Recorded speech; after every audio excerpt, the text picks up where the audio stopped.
You cannot ask good questions if you behaviorally want to do all the talking. You may be really good at understanding what you might want to ask. You might have some good curiosity that compels you to want to ask, and you might even have the empathy needed to ask in an appropriate, engaging way.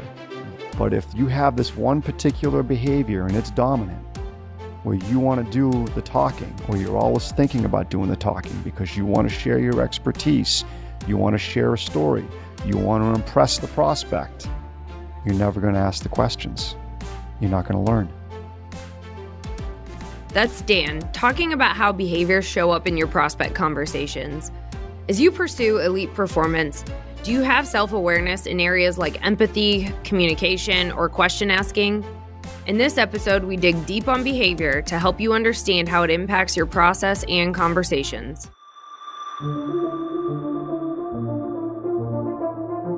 I'm Kylie Schmitz. I'm Dan Lappin, and this is Breaking Sales, a nonconformist take on rejecting the sales status quo. Join the Lappin 180 team as we break the tried and died sales tactics and techniques that are failing you and your prospects. All right, Kylie, so last week I had the opportunity to do some travel and spend 3 days with the client. It felt great. And one of the things that we reviewed was the importance of understanding behavior and how much more important behavior is versus skill. Tell me more about this experience.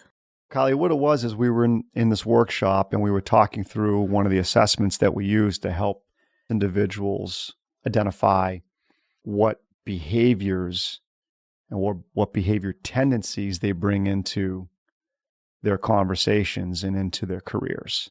And it was interesting to watch them process and absorb how important actual behaviors are, and that the behaviors are what drives the ability to use the skill or not use the skill, improve or not improve. So like, for instance, we talked about questions, how important it is to emphasize and prioritize learning when you're with a prospect versus sharing and telling. And that if you want to get good at questions, it's not just simply write down 15 questions and make sure you ask them. There's so much more behaviorally that goes into someone's success or ability to ask powerful questions. So Dan, what are the components? One of the key behaviors to be asking powerful questions is this idea of, are you a trusting person or a skeptical person? Because innately, you're one or the other.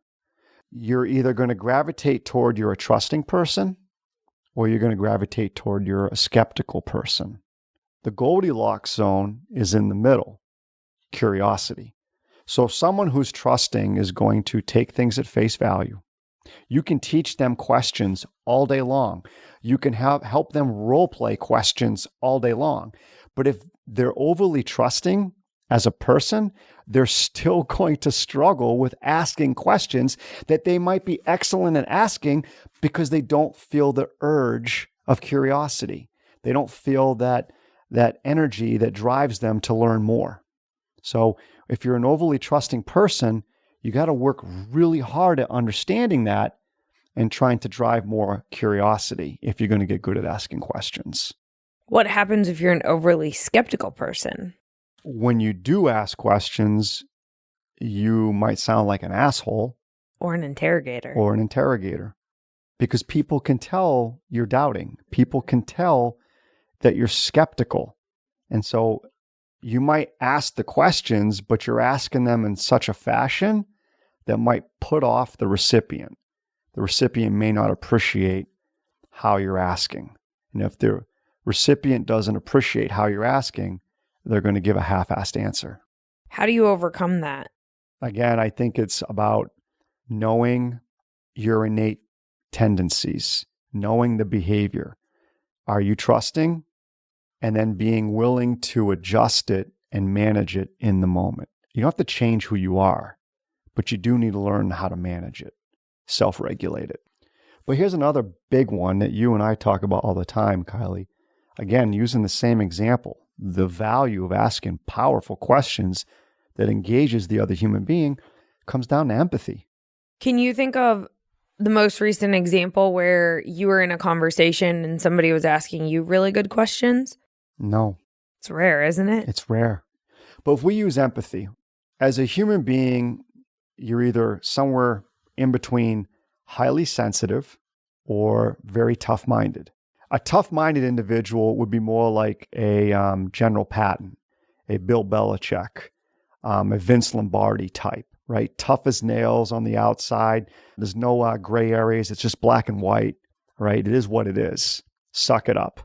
And then the overly sensitive person on the other realm, they get so caught up in other people's feelings, they tend to take the other person's feelings on as their own. And so it makes it hard for them to communicate sometimes. The sweet spot, again, is somewhere in the middle, which is empathy, which is you're able to put yourself in the shoes of another human being and ask yourself, or you can tell yourself, how would I feel if I received this question?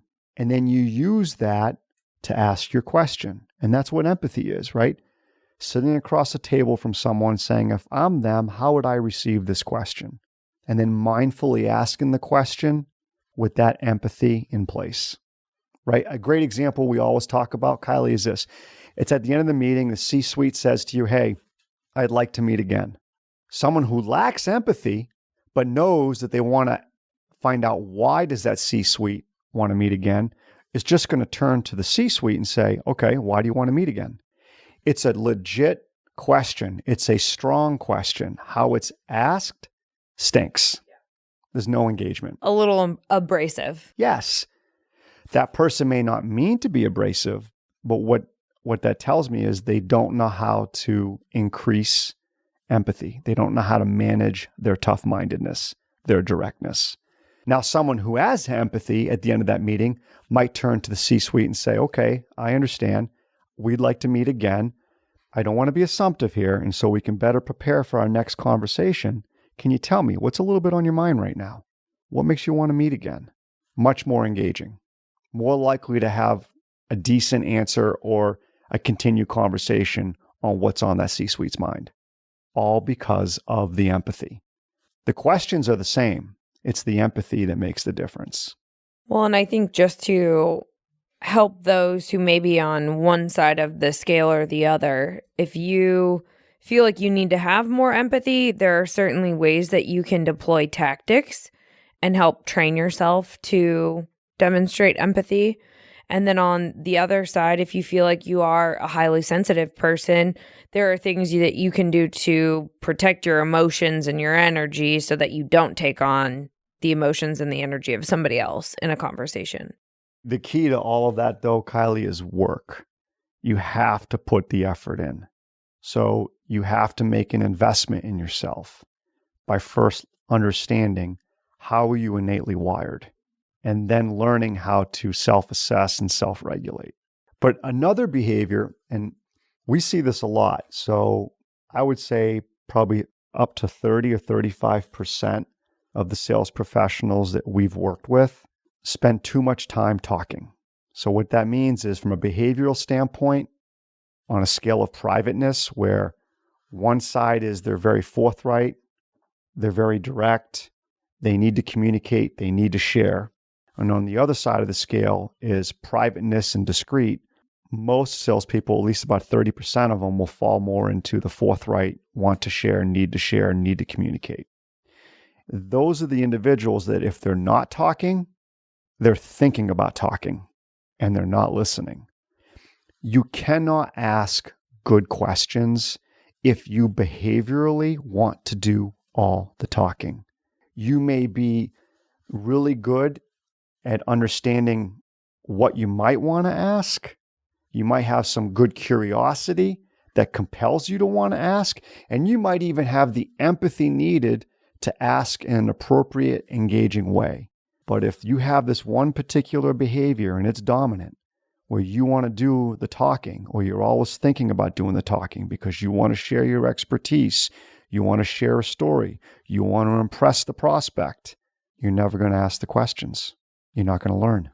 Well, and I think you're doing everybody else a disservice because I'll just give you an example. I've got some clients who definitely like to do the talking. And in a group setting where these people are the ones that are always sharing, the other people in the room don't feel like they need to share anything because so-and-so is already doing all of the talking. And it lets them off the hook. And we do the same thing with our prospects. This behavior, which is forthright and direct and the need to communicate and share, it's the easiest to pick out.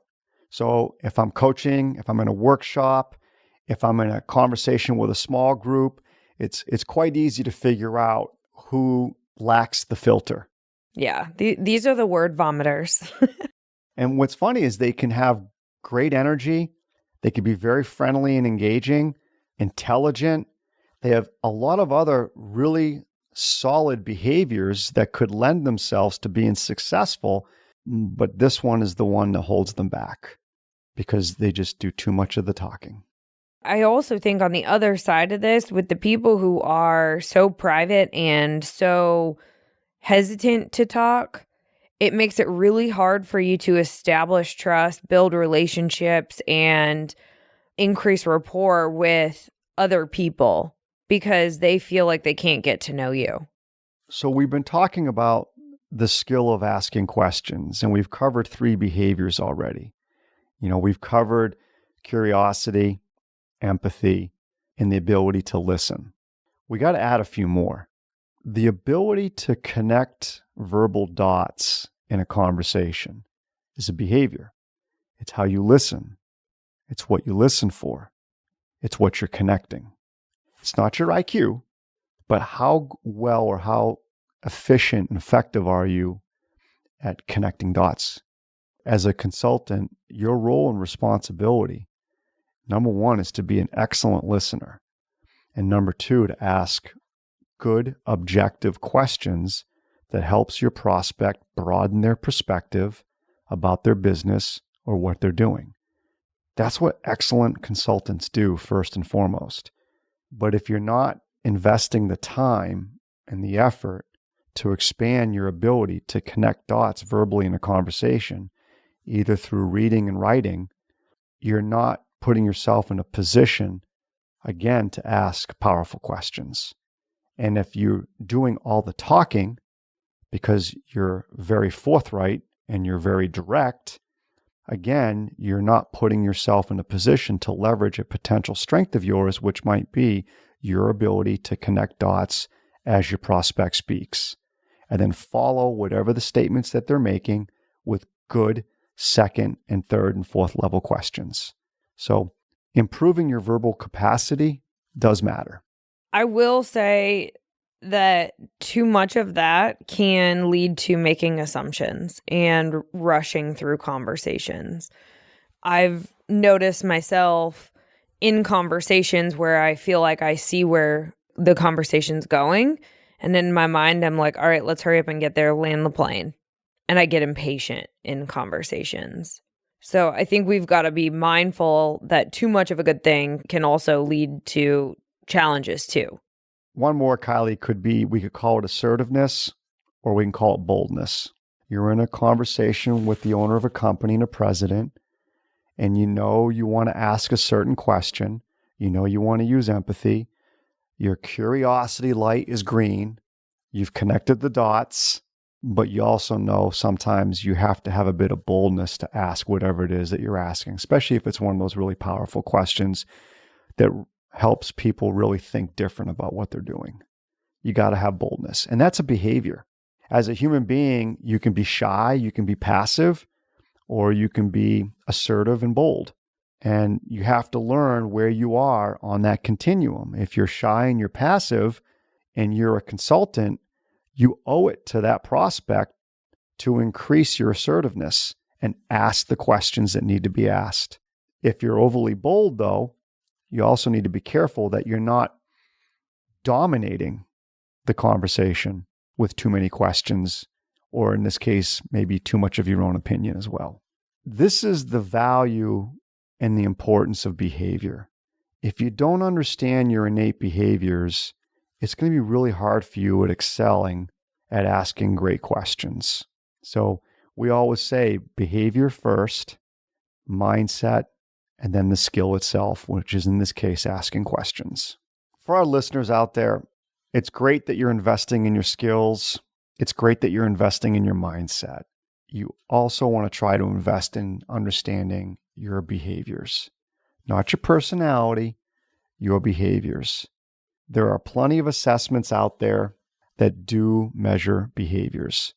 Highly encourage you, go take one, go take two, so that you can truly get a benchmark of where some of your innate behaviors fall and start to understand how they impact the skills that you use in a conversation, which obviously is going to impact the trust that you build and the results that you create. At the end of the day, you can learn skill all day long, and you can role play it, and you can take notes on it. But the catalyst for getting better is your behavior, because your behaviors dictate your actions. And so I want to make sure our audience understands that skill's great, but it'd be great if they could invest some time understanding their innate behaviors. And there's a lot of different assessments out there that our audience can use. Just make sure it's behavior-based, not personality-based. We happen to use one called the 16PF. It's easy. If you're interested in that, you can reach us at breakingsales@lapin180.com. But I want to be clear, this is not to position our behavioral assessment. Go choose your own. Explore this on your own. Just remember, though, if you want to get better at certain skills, you got to understand what your innate behaviors are that contribute to those skills. Thanks for listening to Breaking Sales. If you want to get engaged with us outside of this podcast, be sure to go to our website, lapin180.com. That's LAPPIN180.com. And there you'll find information on upcoming workshops, different events we're doing throughout the United States, ways to engage with us on social media, as well as a form where you can suggest topics or guests for the podcast. We want to hear from you, so don't be shy. Kiley out. All right. Do we have another episode?